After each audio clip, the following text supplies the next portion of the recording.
Bonjour, Marc Sailly, groupe Carré, secteur du Ternois, près de Montreuil. Bonjour, David Boucher, référent technique à la ferme pilote. Bienvenue pour un nouveau Carrément Plaine.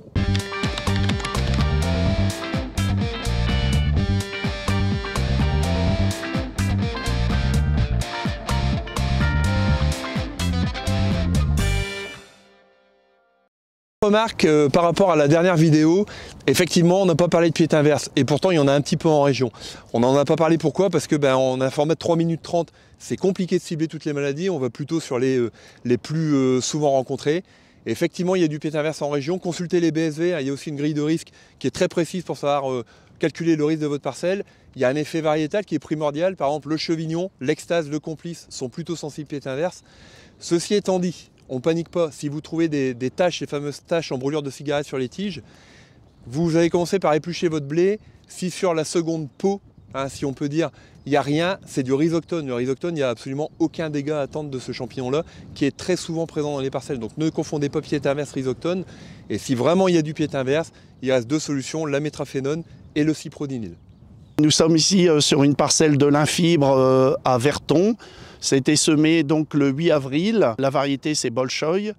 La densité 2200 graines par mètre carré et nous sommes ici sur un sol argilo-sableux. Préparation de sol, il y a eu un labour de fait suivi d'un combiné plus semis. Au niveau fertilisation, nous avons mis 400 kg de 5-10-20 SK, plus 150 kg de polysulfate et un rajout de 10 unités d'azote. En désherbage, juste après le semis, nous avons fait un prélevé de la mésotrione afin d'éviter les stress pendant la levée. Et il y a aussi la possibilité, en cas de problème de vulpin résistant, de mettre en incorporé du trialate. Nous avons déjà des altises, sachant que le lin a quand même du mal à percer. Les altises arrivent à s'insérer dans les petites fissures, les micro-fissures, et attaque le lin avant la sortie des cotylédons. Pour rappel, on n'a pas vraiment de seuil d'intervention. Il faut surveiller tous les jours la présence d'altise et intervenir dès que possible. En cas d'attaque, on peut faire de l'éthofenprox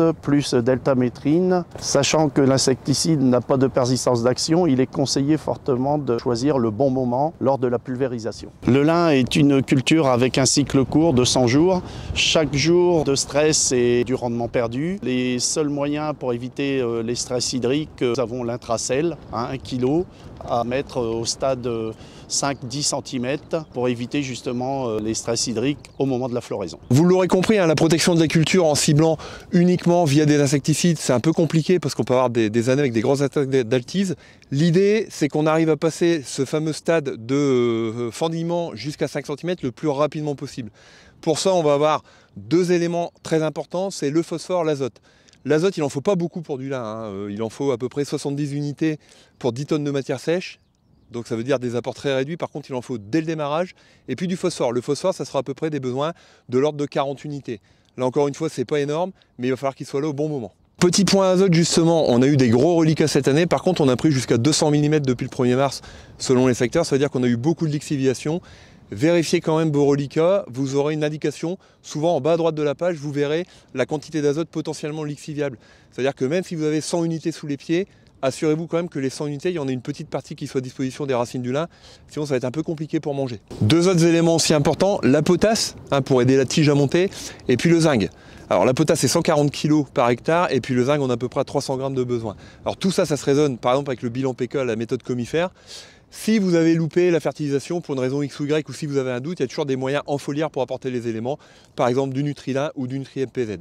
Merci Marc pour ce petit tour de plaine en lin. Merci David, j'espère qu'on a répondu à vos questions et à bientôt pour un nouveau Carrément Plaine.